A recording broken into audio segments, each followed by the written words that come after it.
E aí, galera do Terceirão da Noite, tudo bem? Semana 1, PET 4, e o tema dessa semana é o governo do Juscelino Kubitschek. Deixa eu dar uma regressada nessa história para chegar exatamente aonde está a atividade dessa semana. Nós sabemos que o Brasil viveu um período conhecido como República Velha, a República dos Coronéis. Esse período em que os grandes proprietários de terras governavam e dominavam a política brasileira e não estavam nem aí, né? Não davam nem a mínima para a população mais pobre e para os investimentos mais básicos que o país precisava. Queriam apenas ficarem ricos e esbanjarem suas riquezas e nada mais.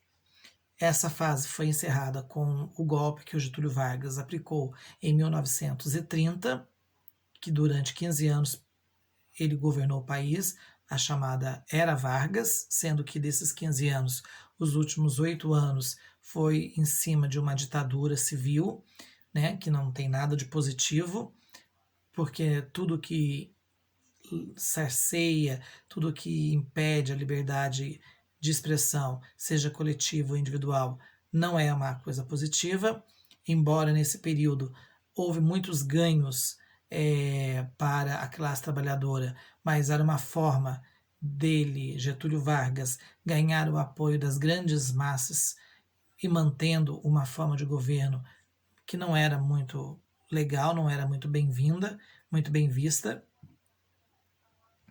O Getúlio é tirado do poder após a Segunda Guerra Mundial, né, a derrota do Hitler na Europa após a Segunda Guerra Mundial mostra ao mundo que era preciso voltar a termos democracias, a respeitar as liberdades, e o Brasil então volta a ser uma democracia, volta a ter eleições para presidente, para todos os cargos políticos, inclusive o Getúlio Vargas, nessa fase que a gente chama de República Democrática, ele volta ao governo em 1951, após ganhar as eleições de 1950, mas aí ele chega, é um Getúlio mais democrático, dentro do novo contexto que o mundo pedia. Ele acabou se suicidando e em 1955, que já estava previsto para ter, ocorreram novas eleições presidenciais e quem ganhou foi o mineirinho Juscelino Kubitschek, que tinha sido governador aqui de Minas Gerais e que durante muito tempo trabalhou junto com Getúlio Vargas. O Juscelino era muito popular e acabou ganhando essas eleições. Quase não tomou posse, porque o partido adversário do partido do Juscelino, a UDN, tentou aplicar um golpe para impedir que o Juscelino tomasse posse, mas o plano foi descoberto por um oficial, por um militar brasileiro, que detonou o partido na imprensa e o Juscelino pôde tomar posse em janeiro de 1956. O Juscelino, ele não fugiu muito à linha que o Vargas tinha de dar o máximo de desenvolvimento e progresso para o país. Mas tinha uma diferença ali. O Vargas, ele era nacionalista, ou seja, ele era populista, era um nacionalista populista. O que quer dizer isso, professor? Ele queria que o Brasil se desenvolvesse, que o Brasil crescesse, mas com seus próprios recursos, com sua própria tecnologia, com sua própria capacidade. Beleza? E usava de todos os benefícios que ele concedia ao povo brasileiro, ao Brasil, e fazia uma imensa propaganda em cima, a fim de tirar depois proveito político desses benefícios. Isso então é um populismo. O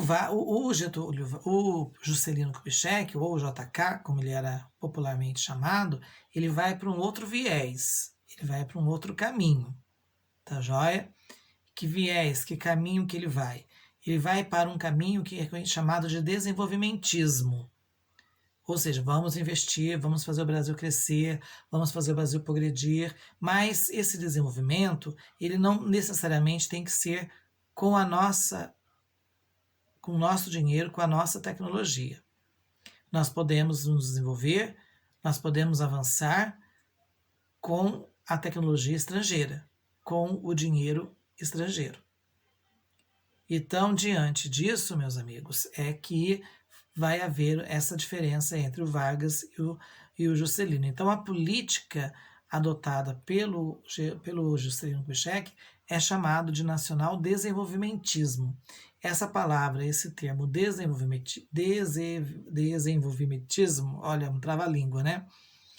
Ela significa justamente isso, é o progresso, é o crescimento, é o desenvolvimento do país, não necessariamente com o país desenvolvendo a sua própria tecnologia, o seu próprio conhecimento ou com o seu próprio dinheiro. O capital estrangeiro, a tecnologia estrangeira passa a ser muito bem-vinda. Então, na atividade, tem um texto na página 96 que fala exatamente sobre essa política adotada pelo Juscelino Kubitschek. Ele detalha, ele fala mais como é que funcionava essa ideia do Juscelino. A campanha política, o Juscelino, a campanha dele era baseada nisso, né? 50 anos em 5. Ele sempre aparecia assim com a mãozinha, ó. Vamos desenvolver o Brasil. Em 5 anos de governo, eu vou fazer o Brasil crescer 50 anos. Então, meus queridos, e para isso, ele abriu as portas do nosso país para a tecnologia e para o capital estrangeiro. Não é à toa que, se vocês observarem, nós até hoje sofremos com a consequência dessa política. Porque, se você olhar bem, nós não temos, por exemplo, uma indústria automobilística nossa. Todas as grandes fábricas automobilísticas que dominam o mercado do Brasil, nesse setor no Brasil, são estrangeiras. Nós não desenvolvemos, nós chegamos a ter indústrias nacionais, mas elas não foram para frente. Não tiveram, né, condições de competir com a tecnologia, a qualidade dos carros que eram trazidos do exterior. Muito bem. Então, só para começar, você já tem uma ideia de que o desenvolvimentismo se baseia nisso. Eu quero crescer, eu quero me desenvolver, mas não necessariamente eu preciso criar a minha tecnologia, as minhas técnicas para isso. Tá joia? E aí vem 3 perguntinhas. E essas 3 perguntinhas estão diretamente ligadas com o texto, tá? Porque ele já diz lá, ó, leia o texto a seguir e responda as questões. Então, a primeira questão, a atividade 1, diz o seguinte: quais as características do processo nacional desenvolvimentista? Ou seja, o que marca, qual que é o perfil, né? O que tem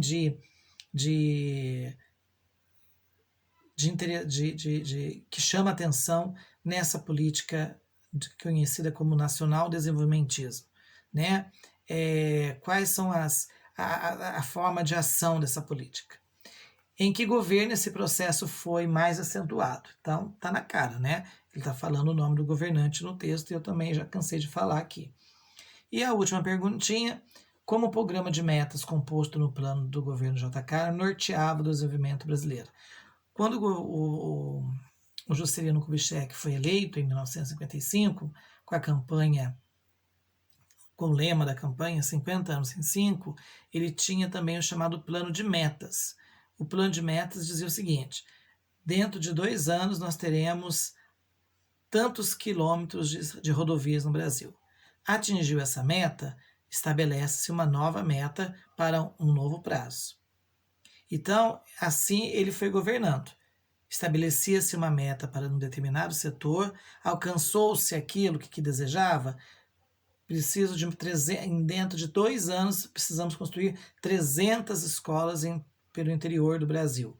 Conseguiu atingir essa meta? Então agora nós vamos para uma nova meta. Se não conseguiu, vamos ver o que precisa ser feito para se chegar à meta inicialmente estabelecida. Então, o Juscelino governou assim, por metas, tá joia? No texto, ele comenta sobre isso. Ele fala sobre esse plano de metas, como é que funcionava com mais detalhes essa ideia do Juscelino, mas em síntese é isso, tá? Você não vai responder muito além do que eu acabei de falar, tá joia? Bem, pessoal, o governo Juscelino Kubitschek ficou muito conhecido na história do Brasil por ser um dos melhores governos que o país já teve. Mas a gente tem que sempre ter em mente o seguinte: política, governo, administração pública, ela tem os seus pontos positivos e tem os seus pontos negativos. Então, não quer dizer que todo governo é ruim ou ele é totalmente bom ou ele é totalmente ruim. Não é assim. Os governantes, todo governo, ele tem os seus acertos e tem os seus erros. Alguns acertam mais e por isso entraram para a história, acertaram mais e por isso entraram para a história como grandes presidentes, ou grandes prefeitos, ou grandes governadores. Outros erraram mais do que acertaram, logo entraram para a história como péssimos governantes. Mas o Juscelino Kubitschek foi um desses governantes que acertou mais do que errou. Mas nem tudo que ele acertou foi positivo para o Brasil. Por exemplo, transferir a capital do país para o interior, construindo uma capital, gastou-se uma fortuna para construir Brasília. Eu, particularmente, digo para vocês, aí é uma opinião particular minha, pessoal, eu acho até hoje que foi um dos maiores desperdícios de dinheiro do que o Brasil teve. Porque em nome da segurança nacional, né, a capital era o Rio de Janeiro, uma cidade litorânea, e num processo de guerra, a capital seria um alvo fácil para os invasores, para o inimigo. No interior, tudo seria mais difícil o acesso. E geralmente, num país, a guerra ele é conquistado, ele é considerado dominado quando a capital é conquistada, é invadida pelo inimigo, pelo adversário. Porque numa guerra não tem adversário, né, gente? A gente tem inimigos. Adversário é um esporte, você tem um rival, um adversário. Agora, na guerra é inimigo mesmo. Então, o que acontece? Gastou-se uma fortuna para transferir a capital, para construir uma nova capital, que foi Brasília. Olha o que virou, gente. Né? Um centro de corrupção. Um centro do abuso, de esquemas de poder, de corrupção, de lavagem de dinheiro, de tudo que não presta na política, virou Brasília. Então eu acho assim, gastou-se um dinheiro enorme quando o governo Juscelino terminou em janeiro de 1961, não terminou bem, o Brasil estava endividado, nós tínhamos uma dívida externa imensa, porque ele quis para fazer muito daquilo que ele prometeu, tudo aquilo que ele desejava, ele teve que fazer muitos empréstimos de estrangeiros, o que aumentou a nossa dívida externa. Esse progresso que ele trouxe para o Brasil encareceu muito o custo de vida no Brasil, tudo ficou mais caro, não houve um acompanhamento dos salários do brasileiro para para esse processo de desenvolvimento, ou seja, tudo ficava mais caro conforme as coisas iam se modernizando e os salários não acompanhavam o aumento das mercadorias, dos produtos, das coisas, né, em geral.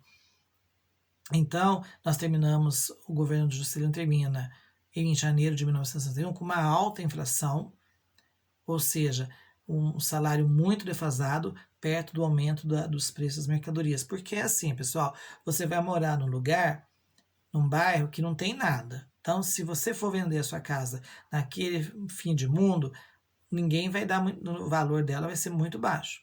Mas se o bairro cresce, é asfaltado, tem supermercado, tem padaria, tem um monte de coisa próxima, então, meu bem, o valor da sua casa passa a ser outro. né? Houve um progresso, houve um desenvolvimento ali da região, então o valor da sua casa passa a ser bem maior. Então isso aconteceu com o Brasil. A, o desenvolvimento com a construção de estradas, a construção de usinas hidrelétricas que levou energia elétrica para lugares que jamais se imaginava e nem se conhecia o que era luz elétrica, e a construção de escolas, de hospitais, uma série de benefícios que o Juscelino fez, levaram o progresso para muitas capitais e cidades do interior. Tudo ficou muito mais caro. Só que o salário da população, do trabalhador brasileiro, não acompanhou. Os aumentos que eram dados não eram tão generosos. Então, o governo Juscelino não terminou muito bem. Terminou com o Brasil bastante endividado e com a população passando bem apertado, com custo de vida, com salários bem defasados. Isso é uma verdade que muitas vezes tentam esconder do Juscelino, porque realmente ele era um cara gente boa, era politicamente era um diplomata, sabia lidar muito bem com a sua oposição, não era de briga, de confusão, não era de querer ficar causando. Mas que o governo dele deixou um saldo negativo para a economia brasileira, deixou, certo? Trouxe desenvolvimento? Trouxe. Mas um desenvolvimento que não foi, que custou caro para nós. Beleza? Muito bem. A atividade está curta, a atividade da semana está rápida, está curta. Aproveitem e até a próxima semana. Tchau, tchau para vocês. Um abraço.